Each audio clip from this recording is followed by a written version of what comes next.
आप सभी को जय मसीह की प्रेज द लॉर्ड। शलोम एवरीवन। परमेश्वर को हम धन्यवाद देते हैं आज के इस सुंदर समय में। परमेश्वर को धन्यवाद देते हैं उसकी आशीषों के लिए, धन्यवाद देते हैं उसके अनुग्रह और उसकी दया के लिए, उसके महान प्रेम के लिए जो ज्ञान से परे है। सब बातों में परमेश्वर को महिमा मिले। धन्यवाद देना चाहता हूँ मैं यहोवा मिनिस्ट्रीज यूके का, पास्टर कंबोज सिंह जी का, सिस्टर मन्नत जी का, कि उन्होंने मुझे मौका दिया कि आज मैं इस समय परमेश्वर के वचन को आपके सामने लेके आऊँ। हर बात में परमेश्वर को महिमा मिले और धन्यवाद देते हैं हम परमेश्वर का कि उसने अपने लोगों को संभाला है, ब्लेस किया है और हम में से हर एक के जीवन को वो बहुत आयत से इस्तेमाल करे और हम एक अच्छा मसीही जीवन, एक ऐसा जीवन जो रूहों को जीतने वाला है, ऐसा बिताने वाले हो सकें और परमेश्वर के फलों, पवित्र आत्मा के फलों और वरदानों से भरकर हम अपना जीवन बिताने वाले हो सकें। ऐसी मेरी प्रार्थना है परमेश्वर से। इससे पहले कि हम परमेश्वर के वचन में जाएंगे, आइए हम प्रार्थना करें और परमेश्वर की उपस्थिति को मांगेंगे। धन्यवाद धन्यवाद धन्यवाद देते हैं पिता परमेश्वर, प्रभु यीशु नासरी के नाम से आपके नजदीक आते हैं। धन्यवाद देते हैं सारे उत्तम आशीषों के लिए पिता। धन्यवाद देते हैं आज के सुंदर समय के लिए, आप हमें यहाँ तक लेकर आए हैं और आगे भी लेकर जाएंगे। हम इसके लिए आपको धन्यवाद देते हैं पिता। इस समय जब हम आपके वचन में जाते हैं प्रभु, आपकी उपस्थिति और आपके मार्गदर्शन को मांगते हैं, आपके पवित्र आत्मा को मांगते हैं। पवित्र आत्मा के फलों और वरदानों से तू हम में से हर एक को भर प्रभु। हमारी आत्मिक आंखों को, आत्मिक कानों को खोल, हमारी आत्मिक बुद्धि को खोल और हमारी आत्मिक जुबान को खोल। हम हर बात में तुझे महिमा देने वाले हों प्रभु। इन वचनों के द्वारा हमारे मनों को तू तैयार कर कि इन वचनों के द्वारा हम आशीषित हों, बहुत सा फल लाएं और ना केवल अपने जीवन में ही इसको सीमित रखें पर औरों को भी बताने वाले हों। तेरी महिमा हम सबके जीवनों से होने वाली हो सके। परिवारों को तेरे हाथ में सौंपते हैं। हम सारे भाई बहन जो इस समय यहाँ जुड़े हैं, तेरे लोग, तेरी कलीसिया, होने दे कि आज ये सब बातें मिलकर तुझे महिमा दें। इन सब बातों में सिर्फ केवल तुझे महिमा मिलने वाली हो सके प्रभु। और तू हमारे मनों में इस बीज को, ये जो वचन है, इस बीज को तू 100 गुना फलवंत करना प्रभु, ऐसी हमारी तुझसे प्रार्थना है। धन्यवाद देते हैं सारी बातों के लिए। सब कुछ तेरे हाथ में सौंपते हैं। इस पूरी आराधना को तेरे हाथ में सौंपते हैं पिता। इस विनती को प्रभु यीशु के नाम से मांगते हैं। आमीन आमीन आमीन। परमेश्वर का धन्यवाद हो कि आप सब जो ना केवल भारत से पर बहुत सी जगहों से जुड़ते हैं, और धन्यवाद हो परमेश्वर का इस समय के लिए कि उसने हमें मौका दिया कि हम सब एक साथ मिलकर उसकी महिमा करने वाले हो सकें।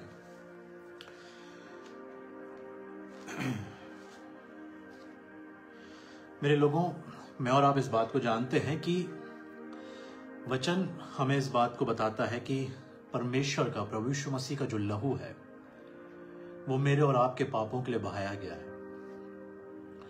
और जब मैं और आप देखें तो प्रभु यीशु मसीह का जो लहू है वो हमें छुटकारा देता है, और वो छुटकारा, वो लहू जो है वो हमें शिफा देता है। वो लहू जो हमें आत्मिक शिफा देता है, सांसारिक शिफा देता है, मानसिक शिफा देता है। और मैं और आप जानते हैं कि हम सबके लिए प्रभु यीशु मसीह का लहू कितना कीमती है और उसकी क्या कीमत है। और मैं और आप जानते हैं कि प्रभु यीशु मसीह का इस पृथ्वी पर आने का उद्देश्य उसका अपने आप को बलिदान करना, ताकि लहू बहाया जाए और उस लहू बहाने के द्वारा छुटकारा मिले हमें। उस छुटकारे के द्वारा मैं और आप उस अनुग्रह में और उन प्रोमिसेस में हम जी सकें, उन वायदों के देश में, उस अनंत काल की प्रतिज्ञा में मैं और आप जा सकें। तो मैं और आप आज इस बात को देखेंगे कि लहू जो है वो मेरे और आपकी जिंदगी में, सब बातें जो है वो मेरे और आपकी जिंदगी में जो जोड़ी गई हैं वो लहू के बहाने के द्वारा हुई हैं। By the shedding of blood everything that we have today is because of the blood of Jesus Christ, क्योंकि उसने अपने आप को सैक्रिफाइस किया, बलिदान किया। और वो लहू जो है मुझे और आपको प्रतिज्ञाओं में लेकर गया। और मुझे और आपको ये स्मरण रखना मेरे लोगों के, मैं और आप उस लहू को बहुत बहुत, जैसे कहते हैं ना कि हम अगर जिंदगी का सबसे बड़ा खजाना मेरे और आपके पास है तो वो प्रभु यीशु मसीह का लहू मुझे और आपको ऐसे अपने जीवन में रखना है। उसने मुझे और आप, मेरे और आपके लिए अपने आप को दे दिया, पूरी तरह से दे दिया। और अब मुझे और आपको क्या करना है? मुझे और आपको उसके वचनों में बने रहना है, उसके लहू में बने रहना है।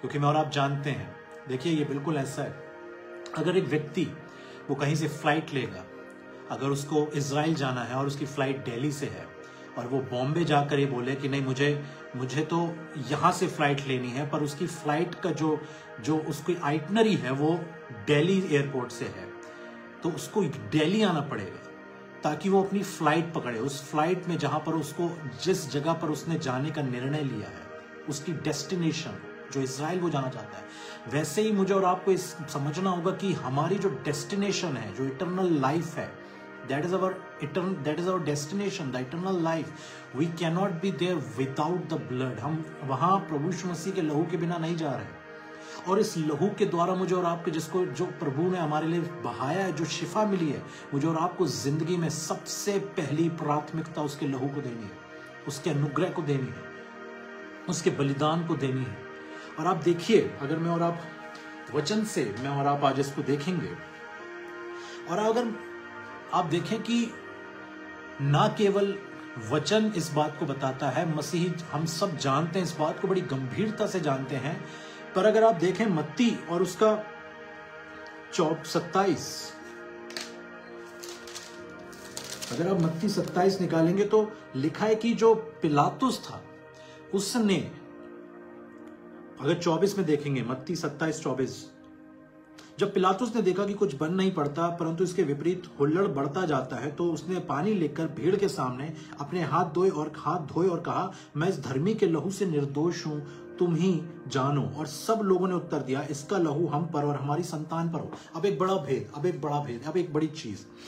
अब जानते हैं, ये लहू जो यीशु मसीह का बहाया जा रहा था, ये आत्मिक शिफा, मानसिक शिफा, छुटकारा, पापों की क्षमा लेकर आया था। और ये लहू के द्वारा हम सबको क्षमा मिलनी है, और हम मिली है, हम इस बात को जानते हैं, वचन में बताता है। पर आप देखिए यहां पर क्या हुआ, इन लोगों ने क्या किया, इन लोगों ने बरअब्बा को छुड़ाने के लिए और यीशु मसीह को क्रूस पर चढ़ाने के लिए अपने मुंह से इस बात को कह दिया कि इसका लहू हम पर और हमारी संतान पर हो। लहू का अपमान, लहू को ग्रहण ना करना, उसके शिफा और उसकी छुटकारे को ग्रहण नहीं किया, उसके द्वारा जो पापों की क्षमा मिल रही थी उसको ग्रहण नहीं किया, और उसके द्वारा जो अनंत काल की वाचा, एक नई वाचा हम उनसे जोड़ रही थी, उसको ग्रहण नहीं किया। पर क्या कहा कि इसका लहू तो हम पर और हमारी संतानों पर पड़ जाए। जो लहू शिफा लेकर आया था, इसी लहू को उन्होंने गलत तरीके से अपने जीवन में मांगा, रखा, और ये भयानक क्रोध के नीचे आ गए, भयानक क्रोध के नीचे आ गए। अगर आप देखेंगे दानियल नबी की पुस्तक में, आप जानते हैं वहां पे क्या लिखा है, अगर आप दानियल नबी की पुस्तक में देखेंगे, उसका 9 और उसका 26, उन 62 सप्ताहों के बीतने पर अभिषिक्त पुरुष काटा जाएगा और उसके हाथ कुछ ना लगेगा। बट अगर आप इसको इंग्लिश ट्रांसलेशन में देखेंगे, अगर आप किंग जेम्स वर्जन में देखेंगे, तो वहां लिखा है, and the Messiah will be cut off but not for himself.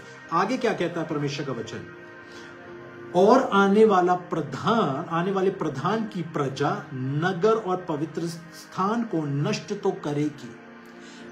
इस कारण से कि इन लोगों ने इस तरह से चीजों को मांगा और उसको उस लहू का अपमान किया।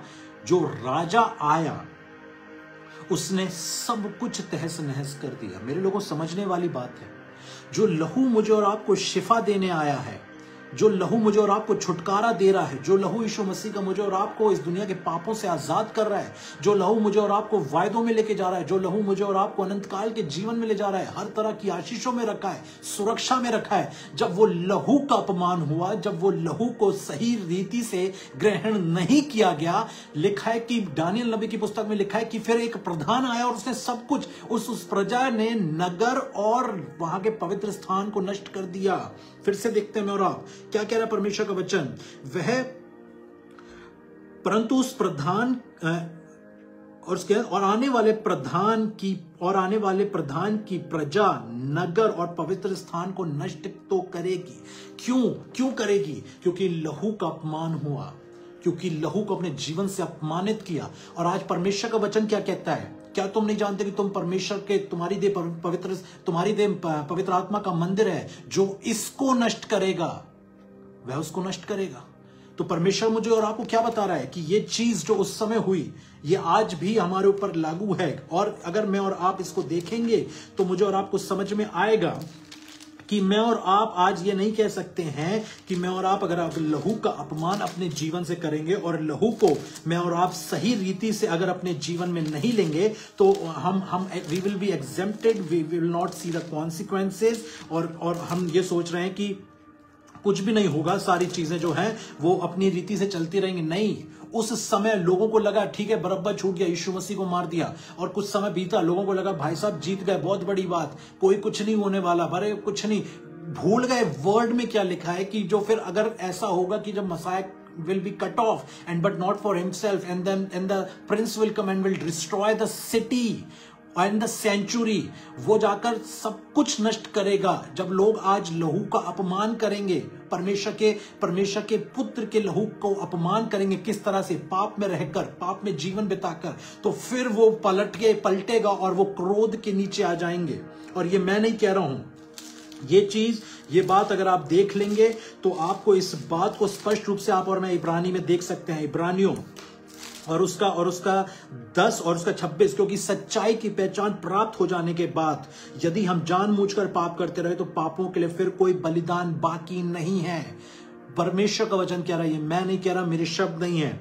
क्योंकि सच्चाई की पहचान प्राप्त हो जाने के बाद सच क्या है, मैंने और आपने जान लिया कि लहू में छुटकारा है, आजादी है, शिफा है, आशीष है, बरकतें हैं, अनंत काल का जीवन है। पर उसके बाद भी जीवन में पाप है। तो वचन कह रहा है फिर जानबूझकर यदि हम करते हैं पाप तो पापों के लिए फिर कोई बलिदान बाकी नहीं रह गया है। Then there is no other thing that would give us the salvation, that would take us to the promised land. Then there is nothing left. We only have the blood of Jesus, the sacrifice। और जो उसका अपमान करेगा, क्या कह रहा है? हाँ, दंड का एक भयानक बाट जोहना और आग की ज्वलन बाकी है जो विरोधियों को भस्म कर देगा। जब मूसा की व्यवस्था का ना मानने वाला जो 2 या 3 जनों की गवाही पर बिना दया के मार डाला जाता था, तो सोच लो कि वह कितने और भी भारी दंड के योग्य ठहरेगा, जिसने परमेश्वर के पुत्र पांवों से रौंदा और वाचा के लहू को जिसके द्वारा वह पवित्र ठहराया गया था, अपवित्र जाना है। किसको? वाचा के लहू को। वचन स्पष्ट कह रहा है यहां पर इस बात को मेंशन करना परमेश्वर के द्वारा कि वो व्यक्ति जो पाप में है वो परमेश्वर के पुत्र को पांव तले रौंद रहा है, और वाचा के लहू को जो बहाया गया, जिसके द्वारा वह पवित्र ठहराया गया था, वो उसने उसको अपवित्र जाना है और अनुग्रह के आत्मा का अपमान किया है। आप और मैं इस बात को समझ लें, परमेश्वर ने मुझे और आपको आजादी दे दी है, छुटकारा दे दिया है, क्षमा दे दी है, और ये अनुग्रह के कारण मुझे और आपको जो है उसने अपने नजदीक आने दिया है। मैंने और आपने इसको कमाया नहीं है, पर इस बात को याद रखें कि निर्णय हमारा होगा कि मुझे और आपको क्या अभी भी लहू में, अनुग्रह में चलना है या नहीं। और इस बात को मुझे और आपको स्मरण रखना होगा कि मुझे और आपको मेरा और आपका डिसीजन है, क्योंकि उसकी परिपूर्णता में से हम सब ने प्राप्त किया, अर्थात अनुग्रह पर अनुग्रह। इस अनुग्रह का अपमान कब होगा? जब इंसान पाप में चला जाता है। क्या हुआ? वो राजा जो था वो कहता मैं इस धर्मी के लहू से मैं निर्दोष हूं, तुम ही जानो। लोगों ने कहा ठीक है, इसका लहू हमारे सर पर पड़ जाए। राजा आया, सारे लोगों को मारकर निकल गया, जो धन दौलत थी सब कुछ नष्ट कर गया। आप इतिहास उठाकर पढ़िएगा कभी इसके विषय में कि कितना भयानक नरसंहार जो था वहां पर मचा था और कैसे यहूदियों को मारा गया। क्यों एक ये आप देखिए कि क्यों हिटलर, क्यों यही कौम जो सबसे ज्यादा संघर्ष में रही, there was a reason, they themselves asked for it. उन्होंने इस चीज को मांग लिया कि हमारे उसके ऊपर लहू जो है उसके वो हमारे ऊपर आ जाए। तो मांगा गया, उसका अपमान किया गया उसके लहू का, प्रभु यीशु मसीह के लहू का। और उसके बाद चीजें इनके विरोध में आना शुरू हो गई, पलट गई। जो ब्लेसिंग्स थी, वो जो ब्लेसिंग्स, जो सैल्वेशन था, जो हमें आजादी मिली थी, जो फ्रीडम थी, उसको उन्होंने जाने दिया। और क्या मांगा? वो चीजें जो इनके ऊपर पलट कर आ गई। और इसीलिए मुझे और आपको ये समझना होगा कि लहू बहुत माइन, सब कुछ जो है मुझे और आपको लहू के द्वारा मिला है। क्यों मैं और आप समझ रहे हैं आज कि लहू के द्वारा मिला है? परमेश्वर ने पुराने नियम में अगर आप देखेंगे तो लय व्यवस्था में और अगर आप देखेंगे तो परमेश्वर ने क्या कहा था, क्या बात थी जो मेरे और आपके लिए ठहराई गई थी, जो मेरे और आपके लिए नहीं, जो यहूदियों के लिए ठहराई गई थी। अगर आप देखेंगे 17 लय व्यवस्था 17 और उसका 11, क्योंकि शरीर का प्राण लहू में रहता है और उसको मैंने तुमको वेदी पर चढ़ाने के लिए दिया है कि तुम्हारे प्राणों के लिए प्रायश्चित किया जाए, क्योंकि प्राण के कारण लहू ही से प्रायश्चित होता है। प्राण के कारण लहू।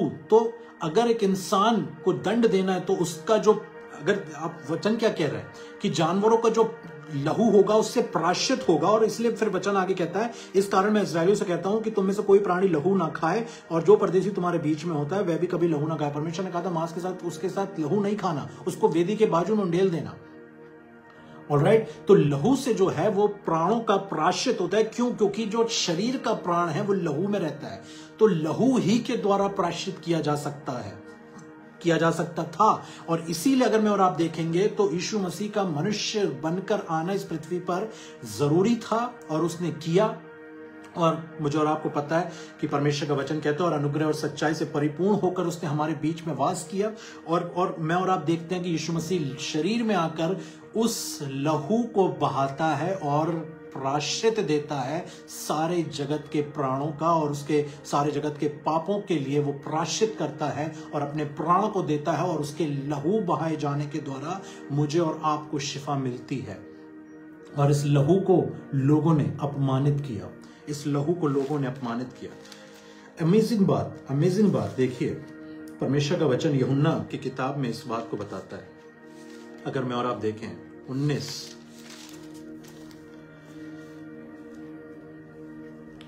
अगर मैं और आप देखें यूहन्ना 19 और उसका 31, इसलिए कि वह तैयारी का दिन था, यहूदियों ने पिलातुस से विनती की कि उसकी टांगें तोड़ दी जाएं और वह उतारे जाएं, कि उनकी टांगें तोड़ दी जाएं और वह उतारे जाएं, जितने लोग वहां पर सब क्रूसिफाइड थे, ताकि सब के दिन वह क्रूसों पर ना रहें, क्योंकि वह सब का दिन बड़ा दिन था। अतः सैनिकों ने आकर उन मनुष्यों में से पहले की टांगें तोड़ी, तब दूसरे की भी, जो उसके साथ क्रूसों पर चढ़ाए गए थे। परंतु जब यीशु के पास आकर देखा कि वह मर चुका है, तो उसकी टांगें ना तोड़ी। परंतु सैनिकों में से एक ने बर्छे से उसका पंजर भेदा और उसमें से तुरंत लहू और पानी निकला। आप देखिए पहले क्या लिखा है, लहू, तो लहू और पानी साथ में निकला। और पर शब्द अगर आप वर्ड में देखेंगे तो it is written that the blood and water came out. तो पंजर में भेदने का क्यों था? क्योंकि जहां से समस्याएं शुरू हुई थी वहीं से उसका अंत भी हो गया। सबसे बड़ी शुरुआत अगर आप देखिए कि शैतान ने क्या किया, उसने हवा को बहकाया। हवा कहां से निकली थी? वो इस आदम की पसली में से निकाली गई थी, फ्रॉम द साइड, वो साइड में से निकाली गई थी। और इसीलिए उस दोष को पूरी तरह से खत्म करने के लिए जब भाला अंदर गया पंजर के, तो वहां से ब्लड निकला। वो अंतिम चीज भी जहां से चीजें शुरू हुई थी, प्रभु यीशु मसीह ने उसको पूरी तरह से समाप्त कर दिया। And water, then nothing was left. अब कुछ बाकी नहीं रह गया था कि पे करे वो। उसने कहा पूरा हुआ।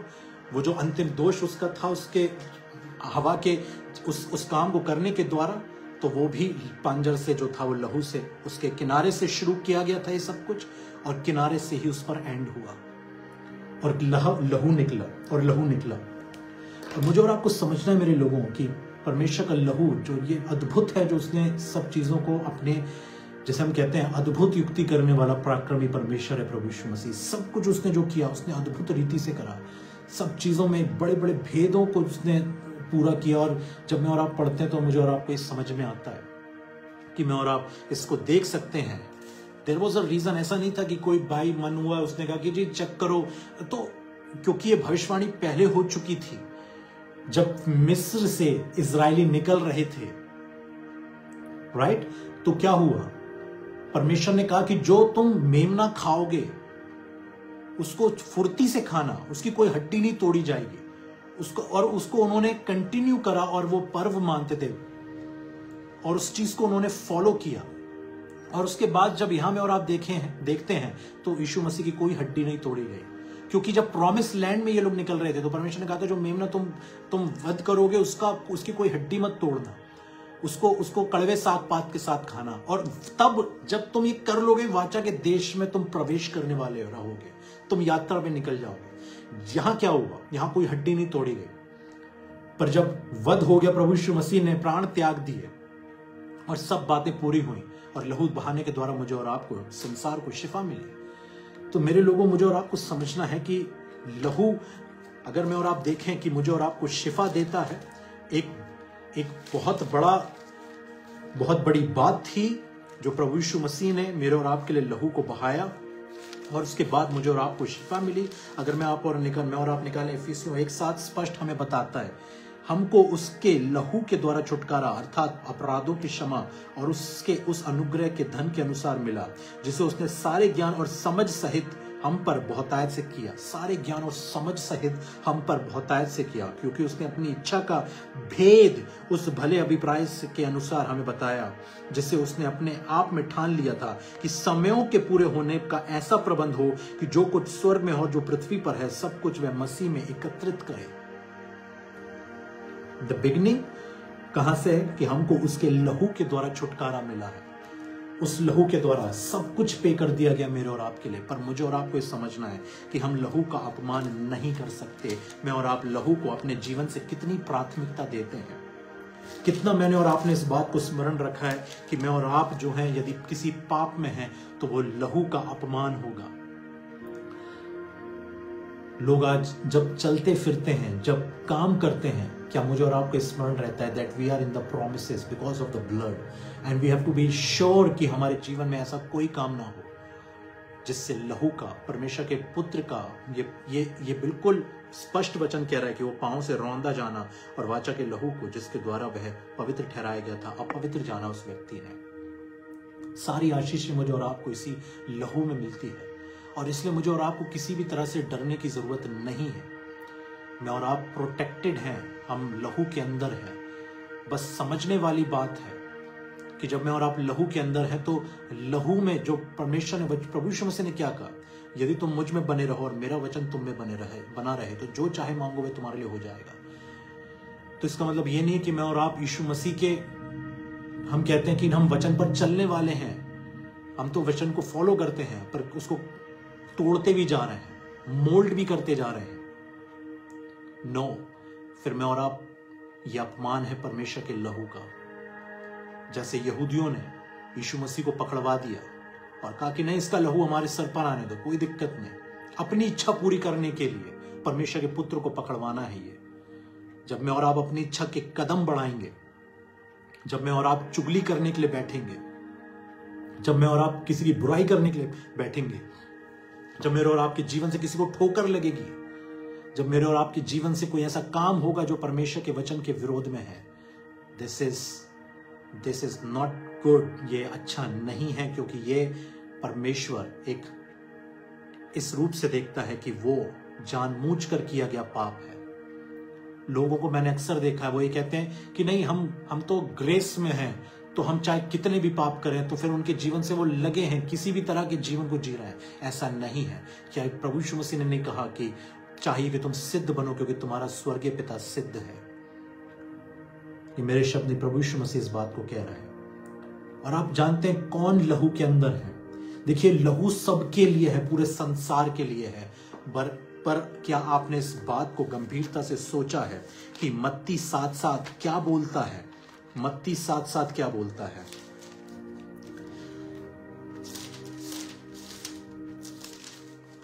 मत्ती 7:13 सकेत फाटकों से प्रवेश करो क्योंकि चौड़ा है वह फाटक और सरल है वह मार्ग जो विनाश को पहुंचता है, और बहुत हैं जो उससे प्रवेश करते हैं।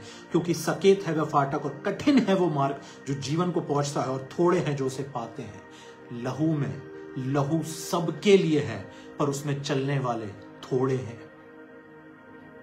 वचन कह रहा है जो जीवन को मार्ग पहुंचता है, और थोड़े हैं जो उसे पाते हैं। कौन थोड़े हैं? ये लोग जो लहू को जानते थे कि उनके लिए क्या किया गया है, जो जानते थे कि प्रभु यीशु मसीह ने किन जगहों से, किस तरह से वो किस पीड़ा में से होकर निकला है, और मुझे और आपको उसने शिफा दी है, आजादी दी है।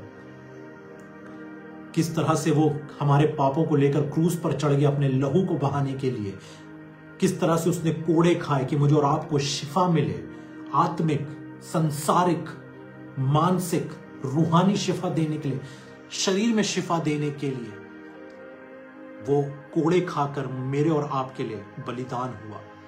और वचन कह रहा है कि वहां जो फाटक में से प्रवेश, सकेत फाटक में से प्रवेश करने, कठिन फाटक में से, सकेत है वो फाटक, कठिन है वो मार्ग, कठिन मार्ग में से चलने वाले लोग जो होंगे वो थोड़े होंगे। मतलब लोग जो लहू में हैं वो बहुत थोड़े हैं, सबके लिए अवेलेबल है। पर जिन्होंने उस लहू की गंभीरता को समझा है, जिन्होंने उसको सम्मानित किया है अपने जीवन के द्वारा, जिन्होंने उसको महिमा दी, उस लहू की हर बूंद को वो समझते हैं कि उनके लिए क्या किया गया है, वो थोड़े से होंगे। क्या मैं और आप उन थोड़ों में हैं? क्या मैं और आप उस लहू की कीमत को पहचानते हैं? और अगर मैं और आप जानते हैं तो मेरा और आपका जीवन फिर उस अनुसार, वचन के अनुसार, परमेश्वर प्रभु यीशु मसीह के अनुसार होगा। ऐसा नहीं हो सकता कि लोग इसका अपमान भी करेंगे और इसी लहू के बहाने वाले के द्वारा स्वर्ग में भी प्रवेश कर लेंगे। यीशु मसीह के लहू का अपमान करके मैं और आप यीशु मसीह से ब्लेसिंग्स की उम्मीद कैसे कर सकते हैं? मुझे और आपको पहले सम्मान देना पड़ेगा उसको। We have to respect that, we have to be in that. हमें लहू समझना होगा कि हमारी सारी बरकतें जो हैं वो लहू के अंदर है, आशीषें लहू के अंदर है, छुटकारा लहू के अंदर है, क्षमा लहू के अंदर है। आपके और मेरी नए जीवन की यात्रा, अनंत काल के जीवन की यात्रा लहू के अंदर है। और उस लहू को जब मैं और आप संसार में जाते हैं तो ये अपमानित करना होता है। जब मैं और आप संसार में जाकर उन कामों को करते हैं जिसके कारण मैं और आप पाप में फंस जाते हैं, लोग पाप में चले जाते हैं, वो नहीं जानते। एक बार झूठ बोल दिया और वचन परमेश्वर उनको अंदर से बता रहा है, पवित्र आत्मा उनको अंदर उनके विवेक को हिला रहा है। पवित्र आत्मा बोल रहा है ऐसा मत कर, और दोबारा झूठ बोला, पवित्र आत्मा कह रहा है मत कर, तीसरी, चौथी, पांचवी, और परमेश्वर सिखा रहा है कि मत कर मत कर। पर हमने क्या किया? हमने सोचा कि ठीक है, जो हो रहा है चलने दो, कैसे भी। मैंने लोगों को देखा है कि वो सब कुछ जानते हुए भी उन कामों को करते हैं जो उन्हें नहीं करना चाहिए। देखिए, ग्रेस मुझे और आपको इसीलिए नहीं मिला कि मैं और आप किसी पाप में बने रहें। ग्रेस जो लहू मेरे और आपके लिए बहाया गया है उसके प्रभु यीशु मसीह के द्वारा, कि मैं और आप उसके वचन में बने रहे, पाप में बने रहने के लिए नहीं किया उसने।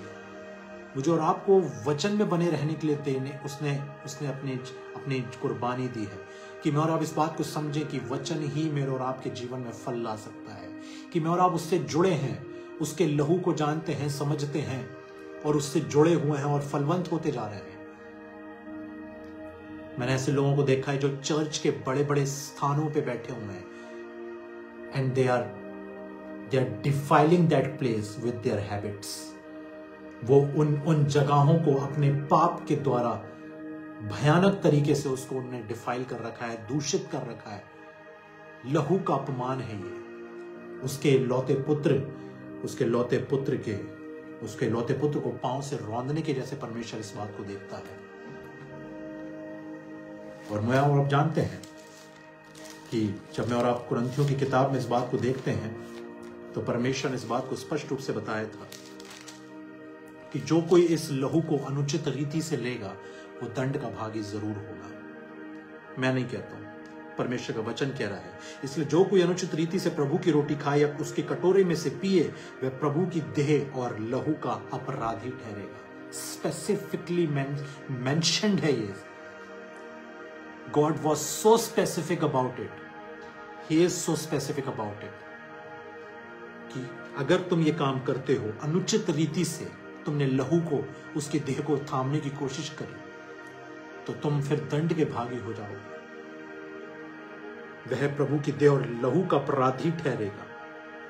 क्यों? इसलिए मनुष्य अपने आप को जांच ले, इस रीति से जांच ले और इसी रीति से इस रोटी में से खाए और इस कटोरे में से पिए। Analyse your self. कहीं ऐसा तो नहीं मेरे जीवन से मैंने लहू को अपमानित कर दिया है, मैं अपराधी हो गया हूं उसके लहू का, देह का। और इस कटोरे में से पिए, क्योंकि जो खाते पीते समय प्रभु की देह को ना पहचाने वह इस खाने और पीने से अपने ऊपर दंड लाता है। मैंने लोगों को लिटरली, मैं आपको बताना चाहता हूं, मैंने ऐसे परिवार देखे हैं, बाप गुटखा खा रहा, मां गुटखा खा रही, संतानें गुटखा खा रहे और प्रभु बोझ ले रहे, शराब पी रहे हैं, प्रभु बोझ ले रहे हैं। आप सोचिए कि परमेश्वर के सामने ये जीवन किस रूप से परमेश्वर इन लोगों को देखता है। व्यभिचार में है, प्रभु बोझ ले रहा है। स्टेज से पास्टर इस बात को बोल रहा है कि आप कृपा कर अपना सेल्फ एनालिसिस कर लीजिए, make sure that you know that you are not in the sins, no, you are no longer living a sinful life, and yet they took the holy communion. सब कुछ जानने के बाद, सबकी चीजों की पहचान, हम जहां हम परमेश्वर से आशीषों को ग्रहण कर सकते थे, हमने अपने लिए क्रोध को कमा लिया। जहां ये यहूदी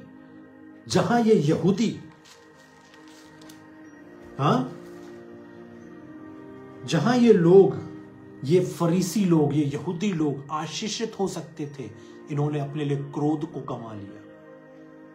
आप देखिए 2024 साल पहले की घटना और आज के परिप्रेक्ष्य में आप और मैं अगर अपनी जिंदगी को सामने रखें और इन दोनों घटनाओं को मिलाएं, कि वो कह रहे हैं कि नहीं, हमें तो यीशु मसीह नहीं चाहिए, हमें तो बरअब्बा चाहिए है।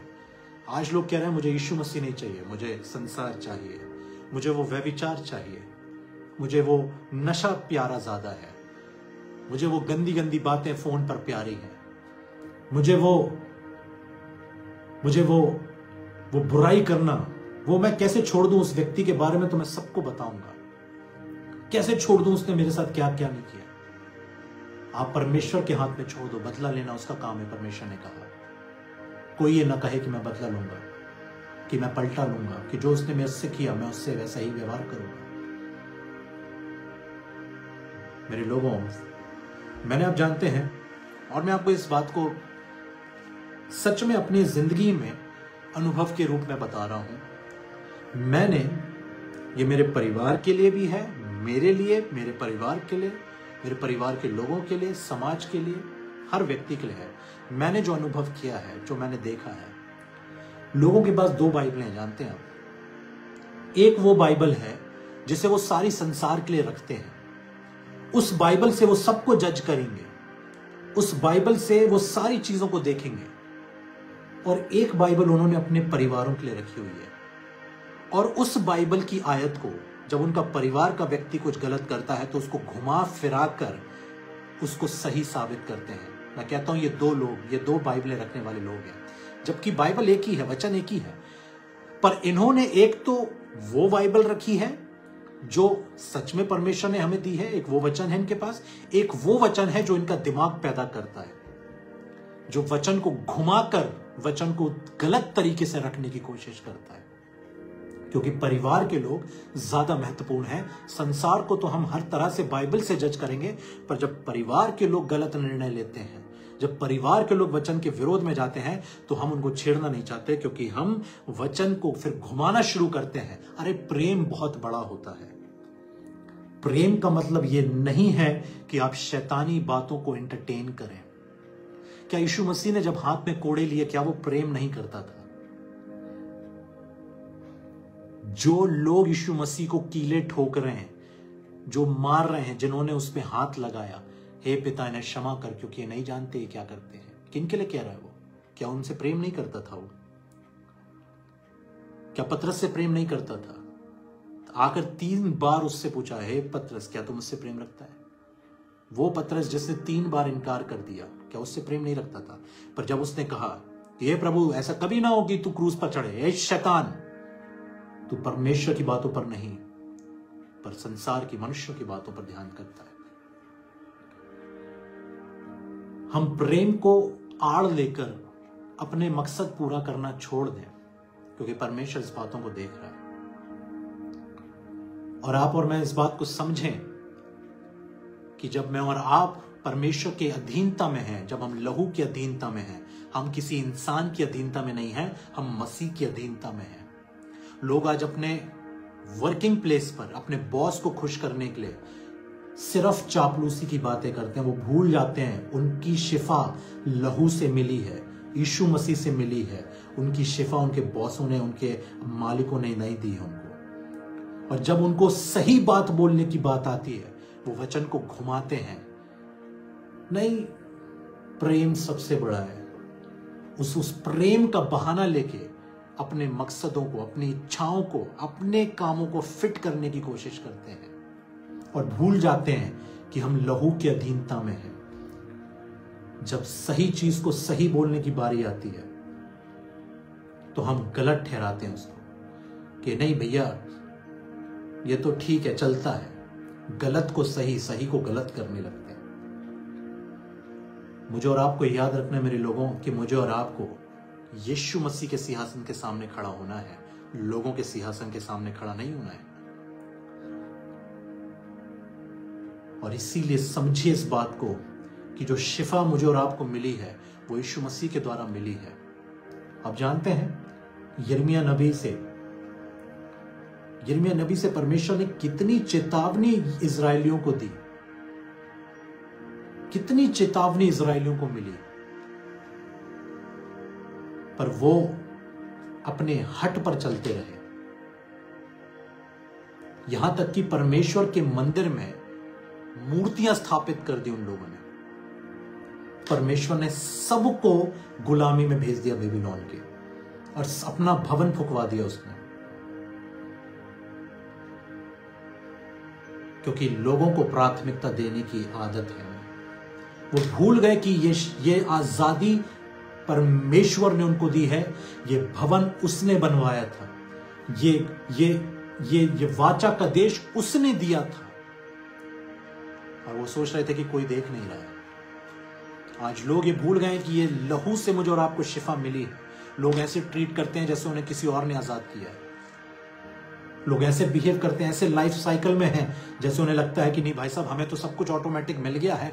आप और मैं गंभीरता नहीं समझते हैं, आप और मैं नहीं समझते। आप और मैं अधीनता, हम और आप, ये संसार, ये लोग जो संसार को खुश करना चाहते हैं, ये मसीह की अधीनता छोड़ चुके हैं, या लहू के अधीन नहीं है फिर ये लोग।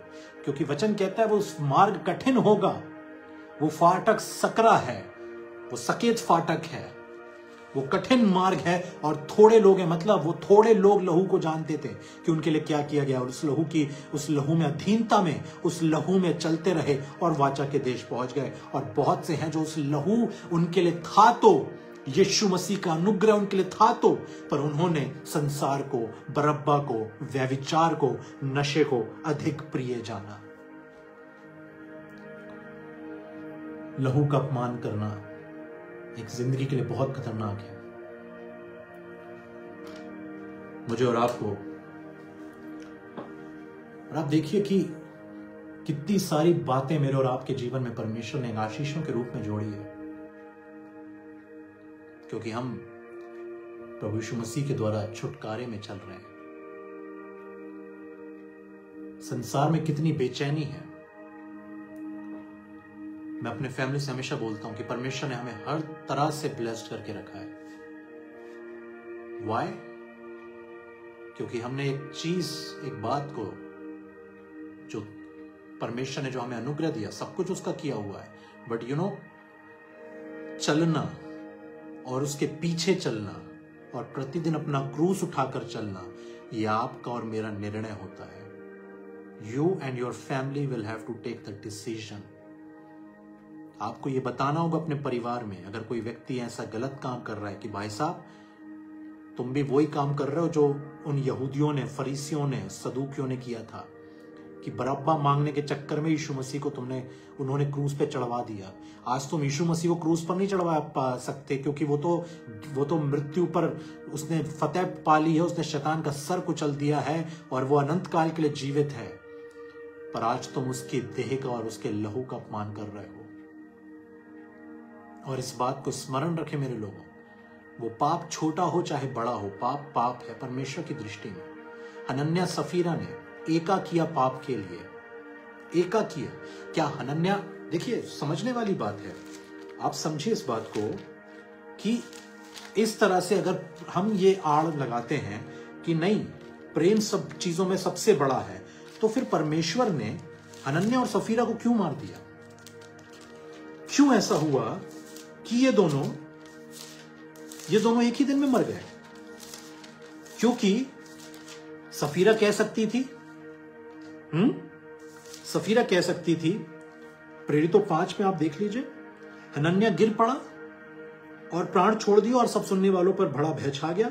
फिर जवानों ने उठकर उसकी अर्थी बनाई और उसे बाहर ले जाकर गाड़ दिया। लगभग 3 घंटे के बाद उसकी पत्नी, जो कुछ ना हुआ था जानकर भीतर आई। तब पतरस ने उससे कहा, मुझे बता कि क्या तुमने वह भूमि इतने में बेची थी? उसने कहा, हाँ इतने में ही। पतरस ने उससे कहा, यह क्या बात है कि तुम दोनों प्रभु की आत्मा की परीक्षा के लिए एका किया,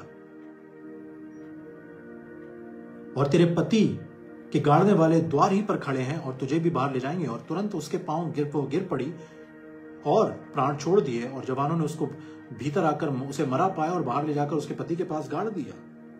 सफीरा कह सकती थी कि प्रभु तेरे वचन के अनुसार प्रेम सबसे बड़ा है, तो मैंने उस प्रेम के कारण जो है अपने पति की साइड ले ली। तो फिर वचन को तो इस तरह से तो वो तो जीवित रहनी चाहिए थी। क्या मैं और आप समझ रहे हैं? शिफा लहू के द्वारा मिली थी, आजादी लहू के अंदर है, बरकतें लहू के अंदर है।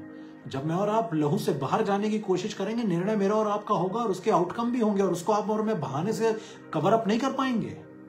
मैं और आप नहीं कह पाएंगे परमेश्वर से कि नहीं वो तो देखिए प्रेम सबसे बड़ा है। नहीं, तूने कहा है कि एक दूसरे से प्रेम रखो, एक दूसरे से अपने समान प्रेम रखो। सफीरा कह सकती थी मैंने तो वही किया, पर पाप के लिए एका भयानक है। ये परमेश्वर के पुत्र को पांव तले रौंदना उसके पवित्र लहू का अपमान जैसा है। इतनी बड़ी दंड की आज्ञा कि मृत्यु दंड मिल गया, और कब? अनुग्रह में चल रहे हैं लोग। आज क्या सोच रहे हैं कि नहीं कोई बात नहीं, हमें अभी तक कोई बुरा हमारे साथ हुआ नहीं है, व्यभिचार में है, वाइफ घर के अंदर है, बाहर एक और है, हस्बैंड ऑफिस जाता है, फोन निकल जाता है दूसरा, जिस काम में जाते हैं हम वहां चोरी करते हैं, झूठे बिल्स लगाते हैं, कमीशंस लेते हैं, अपने बॉस से झूठ बोलते हैं, अपने मालिकों से झूठ बोलकर पैसा कमाते हैं, जो काम मिलता है उसमें 10 कमियां निकालते हैं जबकि होती एक है। जब कहीं जाएंगे तो गलत उद्देश्य से जाते हैं और बैठेंगे तो गलत उद्देश्य से टॉपिक्स को निकालेंगे। परमेश्वर मेरे और आपके दिल को जानता है, वो लोगों के दिल को जानता है। मैं और आप ये नहीं सोच सकते कि परमेश्वर मुझे और आपको देख नहीं रहा है। स्मरण रखें कि मैं और आप लहू के अधीनता में हैं। ये लहू से जब मैं और आप एक कदम बाहर निकालेंगे, इस बात को याद रखिएगा लोगों, जब जब वचन टूटेगा शैतान आकर लूटेगा। सीधी बात है। जब जब वचन पूरा होगा परमेश्वर की आशीषों का जीवन होगा। मैं और आप नहीं उम्मीद कर सकते कि मैं और आप, कई लोग सोचते हैं कि कुछ नहीं हुआ, चलता है, वो चला रहे हैं, वो ये नहीं जानते हैं कि वो रखे गए हैं और अचानक से एक ऐसी तलवार उनके ऊपर लटक रही है जो कभी भी गिर जाएगी। लहू का अपमान करके, लहू के द्वारा जो आशीषें, बरकत, अनंत काल का जीवन मुझे और आपको मिला है, मैं और आप उम्मीद नहीं कर सकते कोई वो मिलेगा। एंड मेक श्योर कि मैं और आप, सबसे पहली प्राथमिकता में और आप अपने जीवन में परमेश्वर के वचन को दें। आप जानते हैं लोग क्यों नहीं समझते हैं, क्यों आज भी लोग परेशान हैं, क्यों लोग आज भी उनके जीवनों में वो आशीषें नहीं है, वो ब्लेसिंग्स नहीं है। दौड़ दौड़ कर थक गए हैं, कमा कमा कर बस नहीं हो रहा है, क्योंकि वो ये नहीं समझते हैं कि जो लहू उनको दे रहा है वो उस जगह को बार बार छोड़कर जा रहे हैं। जब मुझे और आपको भूख लगती है, हमें किचन में जाना पड़ता है, हमें पता है वहां खाना मिल जाएगा, कुछ ना कुछ हम खाएंगे ही खाएंगे। हाँ, मुझे और आपको ये समझना होगा कि ये परमेश्वर का वचन, हमारी आत्मिक भूख यहीं से मिट सकती है। मेरी और आपकी आत्मिक आंखें यहीं से खुल सकती है। लोगों को वचन का ज्ञान नहीं है क्योंकि वो पढ़ते नहीं है। पता नहीं कहां से कहां की बातें जोड़ेंगे, क्या क्या बातें करेंगे, क्योंकि वचन से अज्ञानी है।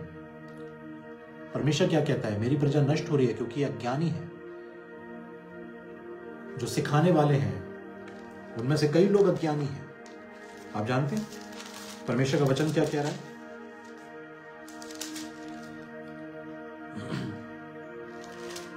जब मैं और आप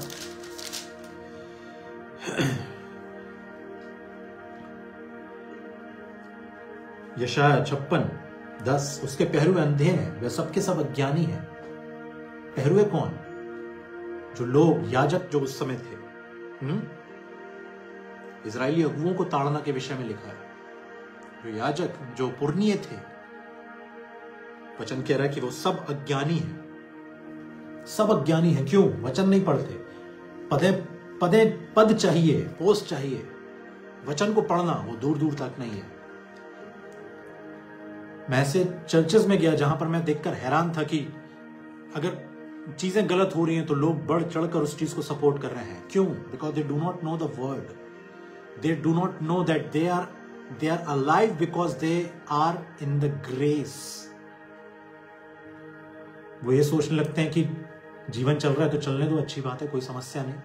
पर वो भूल जाते हैं कि वो लहू के अधीनता में जैसे निकलेंगे और शैतान के अटैक्स शुरू हो जाएंगे। And I've seen the people facing the major consequences, भयानक और terrible consequences, जो मतलब हिला के रख दे आदमी को, क्योंकि अपनी इच्छा से जीने की आदत थी। लहू के द्वारा, लहू में जीने की आदत नहीं थी। लहू सबके लिए है, इट्स फॉर एवरीवन। जो उद्धार है वो सबके लिए है। परमेश्वर ने सबके लिए, सारे संसार के लिए रखा है, हम सबके लिए रखा है। पर कितने उसमें जाएंगे? वचन कह रहा है बहुत थोड़े लोग होंगे। वो थोड़े कौन होंगे? जिन्होंने लहू को सम्मानित किया अपने जीवन के द्वारा, जिन्होंने इस बात को समझा कि वो एक वाचा में है।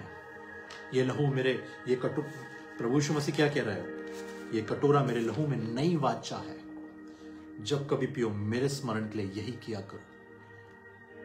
मैं और आप उसको स्मरण करते हैं, और जब मैं और आप उस लहू से बाहर जाते हैं, आप याद रखिए परमेश्वर का वचन कहता है तुम दो मेज में नहीं बैठ सकते, तुम दो कटोरे में से नहीं पी सकते। आपको एक कटोरा चुनना पड़ेगा, आपको और मुझे एक कटोरा चुनना पड़ेगा। और जब मैं और आप ये करेंगे, उसके बाद मेरे और आपके जीवन में वो जीवन वो दिखना चाहिए। तुम प्रभु के कटोरे और दुष्ट आत्माओं के कटोरे दोनों में से नहीं पी सकते। You will have to choose one. तुम प्रभु की मेज और दुष्ट आत्माओं की मेज दोनों में साझी नहीं हो सकते। क्या हम प्रभु को क्रोध दिलाते हैं? क्या हम उससे शक्तिमान हैं? मैं और आप एक कटोरे में से और एक मेज में बैठने के लिए बनाए गए हैं। वो प्रभु की मेज और प्रभु का कटोरा है। जब मैं और आप अपने जीवन में इन बातों को गंभीरता से लेंगे, मेरे लोगों, मैंने संसार में देखा है, लोग, विश्वास मानिए, बहुत पैसा है लोगों के पास, बहुत आराम से जिंदगी जी रहे हैं, पर वो ये नहीं जानते कि जिस दिन आंख बंद हो जाएगी उस दिन समाप्त हो जाएगा सब कुछ। वचन कहता है कि दुष्ट जो है वो इसलिए फलता फूलता है ताकि एक दिन नष्ट हो जाए, फिर उसका पता नहीं रह जाता। वो अचानक से मिट जाता है और उसका फिर पता नहीं रहता। We have a time. हमें एनालाइज करना पड़ेगा, हमें देखना पड़ेगा अपने जीवनों को कि जीवन में कौन से हिस्से में मेरे और आपके एक ऐसी बात है जो लहू को सम्मान नहीं दे रही है बल्कि उसका अपमान कर रही है। ऐसी कौन सी बात है जिससे परमेश्वर दुखी है। आप सोचिए कि होली कम्युनियन के द्वारा लोग, मैंने गवाहियां सुनी है कि होली कम्युनियन के द्वारा लोग शिफा को पाए हैं, फिजिकल हीलिंग उनको मिली है। और यही होली कम्युनियन के विषय में परमेश्वर कह रहा है कि जब ये देह और ये रोटी, जब ये लहू और ये दाखरस अनुचित रीति से लिया जाएगा, ये भारी दंड को लोगों के ऊपर ले आएगा। क्यों? क्योंकि जानबूझ के पाप करते रहे तो फिर कोई बलिदान बाकी नहीं रह गया। मुझे और आपको चुनना होगा कि हम किस तरफ हैं। संसार में और परमेश्वर में, दोनों के साथ में और आप जीवन नहीं जी सकते। और आज से मुझे और आपको एक बात को शुरू करना चाहिए कि अपने परिवारों में, अपने लोगों में, अपने रिश्तेदारों में, अपने समाज में इस बात को बताएं कि उनकी अज्ञानता उनको डुबा सकती है। देखिए, जब आप वचन को लेके जाएंगे तो आप उनको शुगर कोटेड कर नहीं दे सकते लोगों को। आपको स्ट्रेट फॉरवर्ड होना पड़ता है। कई बार लोग, and I am telling you, कि जो लोग समझने वाले हैं वो उसकी गंभीरता को समझते हैं और परमेश्वर उनसे बात करता है। लोग, आप देखिए यहेजकेल से परमेश्वर क्या कह रहा है। ऑलराइट, अगर मुझे वो रेफरेंस मिल गया, ओके, यहेजकेल 3:27। परंतु जब मैं, और परमेश्वर क्या कह रहा है यहेजकेल से, वो उसको बोलने की सामर्थ्य दे रहा है। बोलने में असमर्थ हो गया यहेजकेल, क्या लिख रहा है, फिर यहोवा की शक्ति वहीं मुझ पर प्रकट हुई और उसने मुझसे कहा, उठकर मैदान में जाओ और वहां मैं तुझसे बातें करूंगा। तब मैं उठकर मैदान में गया वहां क्या देखा कि यहोवा का प्रताप जैसे मुझे कबार नदी के तट पर वैसे ही यहाँ भी दिखाई पड़ा और मैं मुंह के बल गिर पड़ा। तब आत्मा ने मुझ में समाकर मुझे पाँव में बल मुझे समाकर मुझे पाँव के बल खड़ा कर दिया। और फिर वह मुझसे कहने लगा, परमेश्वर ताकत दे रहा है यहेजकेल को, जा अपने घर के भीतर द्वार बंद करके बैठा रहे। हे मनुष्य के संतान, देख, वह लोग तुझे रस्सियों से जकड़कर बांध रखेंगे और तू निकलकर उनके बीच जाने नहीं पाएगा। तेरी जीभ तेरे तालू से लगाऊंगा और जिससे से तू मौन रहकर उनका डांटने वाला ना हो, क्योंकि वह विद्रोही घराने के हैं। लोग ऐसे हैं। हाँ, अब मैं आपको दूसरा रेफरेंस भी दूंगा। परंतु जब मैं तुझसे बातें करूंगा तब तेरे मुंह को खोलूंगा और तू उनसे ऐसा कहना, प्रभु यहोवा यूं कहता है, जो सुनता है वह सुन ले और जो नहीं सुनता वह ना सुने। वह तो विद्रोही घराने के हैं। आप जानते हैं यहेजकेल से परमेश्वर क्या कह रहा है, परंतु इस्राएल के घराने वाले तेरी ना सुनने से इनकार करेंगे। वे मेरी भी सुनने से इनकार करते हैं, क्योंकि इस्राएल का सारा घराना ढीठ और कठोर मन का है। इमेजिन दिस, परमेश्वर कह रहा है कि ये ढीठ और कठोर मन का है। आप ये उम्मीद नहीं कर सकते, मैं ये उम्मीद नहीं कर सकता, लोग ये उम्मीद नहीं कर सकते कि जब परमेश्वर के वचन को लेकर वो जाएंगे तो लोग जो है उनको बड़ा एंटरटेन करेंगे। No, this will not happen.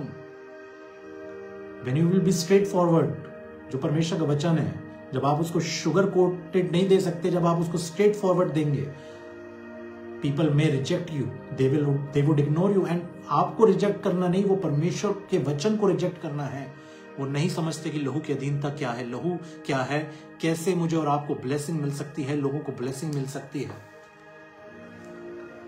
मुझे और आपको जब जाएंगे में और आप निकलेंगे तो इससे निराश ना होएं। परमेश्वर का वचन फैलाएं, परमेश्वर के वचन को बांटें और लोगों में एक स्पिरिचुअल अवेयरनेस होनी चाहिए। और ये स्पिरिचुअल अवेयरनेस जब लोगों के अंदर नहीं होती है, तब लोग अपने जीवन में बड़ी बड़ी समस्याओं में फंसते हैं। लोगों को मैंने देखा है अपने पद का गलत इस्तेमाल करके हर निर्णय को लेते हुए और फिर उसके बाद भारी दंड भोगते हुए, और वो इससे कोई नहीं बचेगा। मैं और आप ये नहीं सोच सकते कि कल मैं अगर 10 काम अच्छे कर लूंगा और एक काम मैंने बुरा कर दिया, ऑलराइट, परमेश्वर आपको माफ कर देता है,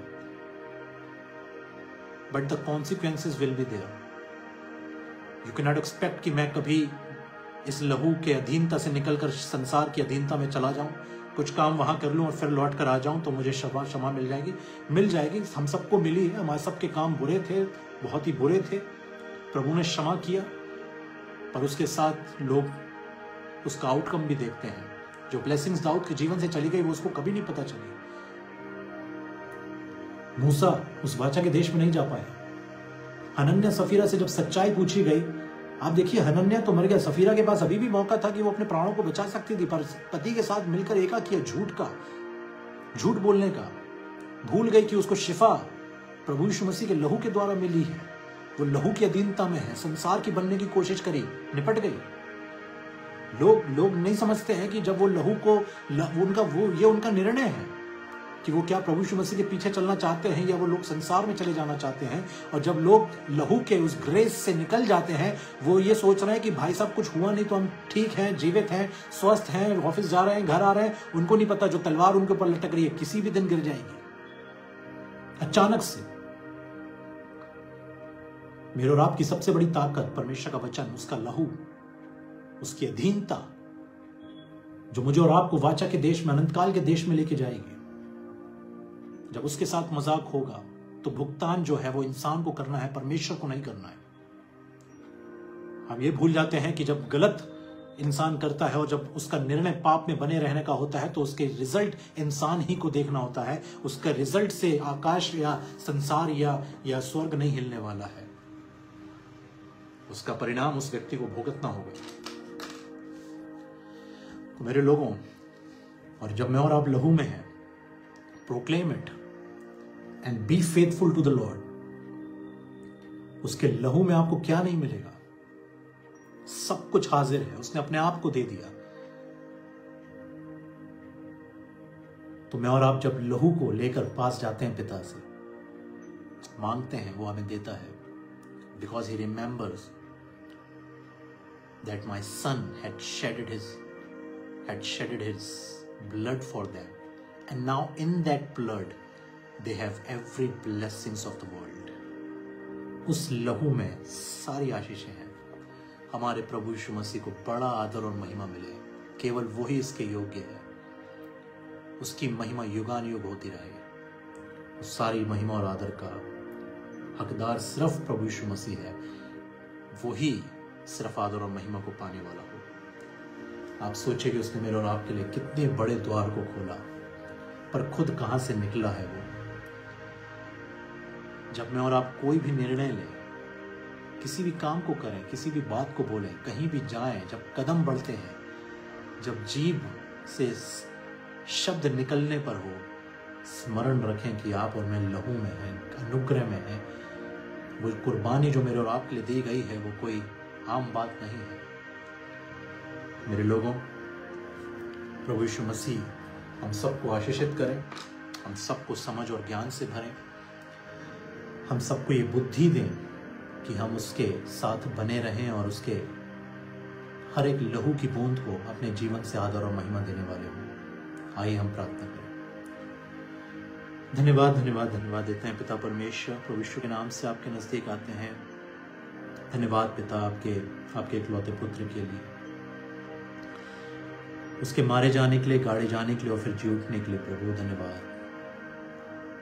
धन्यवाद प्रभु। तेरा वचन कहता है कि तूने हमारे लिए अपने सिंहासन को छोड़ दिया। तूने परमेश्वर के तुल्य होने को भी अपने वश में रखने की वस्तु ना समझा। इतना गहरा, इतना महान प्यार प्रभु।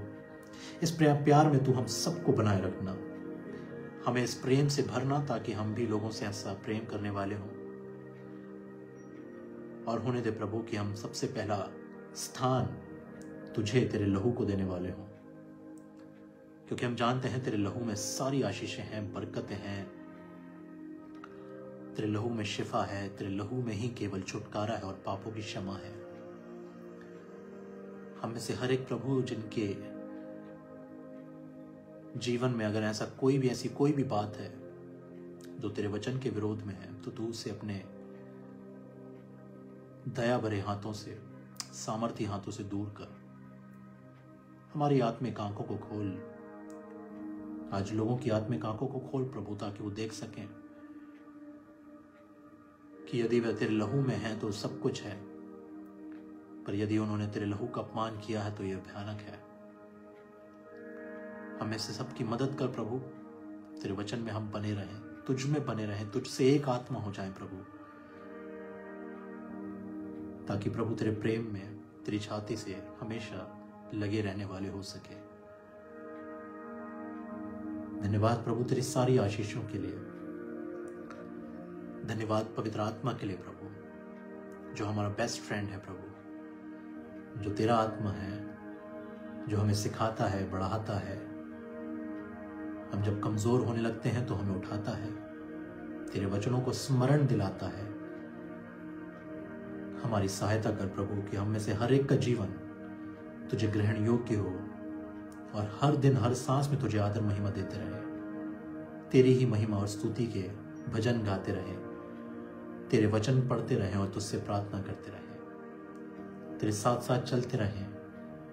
यही हम तुझसे मांगते हैं, यीशु मसीह के नाम से मांगते हैं पिता, आमीन आमीन आमीन। मेरे लोगों, हम परमेश्वर को हर बात के लिए धन्यवाद देते हैं। याद रखें, लहू सारी आशीषें लेके आता है, छुटकारा, पापों की क्षमा, अनंत काल का जीवन उसके लहू में है। उस लहू को सम्मान दें, क्योंकि जब अपमान होगा तो ये हमारे लिए ही नुकसानदायक है, ये हमारे लिए ही बुरा है, ये भयानक बातों को लेकर आता है। मेरे लोगों, परमेश्वर सबको ब्लेस करे। अपने परिवारों में आज से वचन को उठाकर पढ़ें, अपने परिवारों में आज के बाद मेक श्योर कि हम वचन में आगे बढ़ने वाले हों, हम ज्ञान रहित ना रहें, हम ज्ञानी बने, परमेश्वर के वचन को पढ़ें। ज्ञान और समझ, वचन कहता है कि सारे समझ ज्ञान के भंडार प्रभु यीशु मसीह में है, तो उससे मांगे, बुद्धि मांगे और परमेश्वर के वचन में बने रहें, उसको पहला स्थान दें और सब बातें मिलकर परमेश्वर को महिमा दें। सबको जय मसीह की।